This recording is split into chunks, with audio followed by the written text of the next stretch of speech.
ಓಂ ಶ್ರೀ ಗುರುಭ್ಯೋ ನಮಃ. ಹರಿ ಓಂ. ಶ್ರೀಮಾತೆ ಶ್ರೀ ಶಾರದಾ ದೇವಿಯವರು ಹೇಳುತ್ತಾರೆ, ಮಗು, ನನ್ನ ಕರುಣೆಯನ್ನು ಪಡೆಯದವನು ನಿಜಕ್ಕೂ ದುರದೃಷ್ಟವಂತ. ನಾನು ಕರುಣೆ ತೋರದ ಯಾವ ವ್ಯಕ್ತಿಯೂ ಇಲ್ಲ, ಅಷ್ಟೇಕೆ ಒಂದು ಕೀಟವೂ ಕೂಡ ಇಲ್ಲ. ಅದ್ಭುತವಾದ ಮಾತು. ಶ್ರೀಮಾತೆಯವರ ಮುಖ ಭಾವದಲ್ಲಿ, ಅವರ ಪ್ರೇಮಪೂರ್ಣ ದೃಷ್ಟಿಯಲ್ಲಿ, ಅವರ ಶಾಂತ ಗಂಭೀರ ತುಟಿಗಳಲ್ಲಿ, ಅವರ ದೀಪ್ತ ವದನದಲ್ಲಿ ಕರುಣೆ ಕರುಣೆ ಕರುಣೆ ತುಂಬಿಕೊಂಡಿದೆ. ಅವರ ಜೀವನದ ಉದ್ದಕ್ಕೂ ಪ್ರತಿಯೊಂದು ಘಟನೆಯಲ್ಲಿ, ಅವರ ಜೀವನದಲ್ಲಿ ವ್ಯಕ್ತವಾದ ಪ್ರತಿಯೊಂದು ಗುಣವೈಭವದಲ್ಲಿ ಕರುಣೆ ಕರುಣೆ ವ್ಯಕ್ತವಾಗಿದೆ. ಮಾನವತೆಯ ಕುರಿತು ಶ್ರೀಮಾತೆಯವರ ಕರುಣೆ, ಅದಕ್ಕೆ ಇತಿ ಮಿತಿ ಇಲ್ಲ.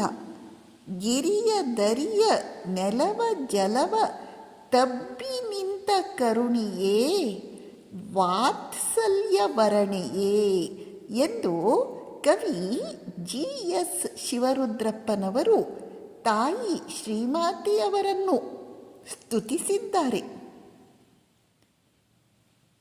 ಜೀವನದಲ್ಲಿ ಕಷ್ಟ, ತಾಪ, ಪರಿತಾಪ, ನೋವು, ವೇದನೆ,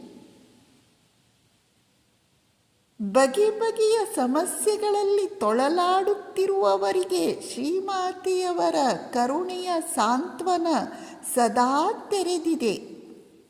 ಪಾಪಿತಾಪಿಗಳಿಗೆ, ದುಃಖಿಗಳಿಗೆ, ಸಂತಪ್ತರಿಗೆ ಶ್ರೀಮಾತೆಯವರ ಕರುಣೆಯ ದ್ವಾರ ಸದಾ ತೆರೆದಿದೆ. ಶ್ರೀಮಾತೆಯವರು ಪರಮ ಕರುಣೆಯಿಂದ ಹೇಳುವ ಇನ್ನೊಂದು ಮಾತನ್ನು ಗಮನಿಸಿದರೆ ನಮಗೆ ಇದು ಅರ್ಥವಾಗುತ್ತದೆ. ಮಗು, ನಾನು ದುಷ್ಟರ ತಾಯಿಯೂ ಹೌದು, ಶಿಷ್ಟರ ತಾಯಿಯೂ ಹೌದು. ನೀನು ಕಷ್ಟದಲ್ಲಿರುವಾಗ ನೆನಪಿಸಿಕೋ, ನಿನಗೊಬ್ಬಳು ತಾಯಿ ಇದ್ದಾಳೆ. ನಿಜ, ನಮಗೊಬ್ಬರು ತಾಯಿ ಇದ್ದಾರೆ.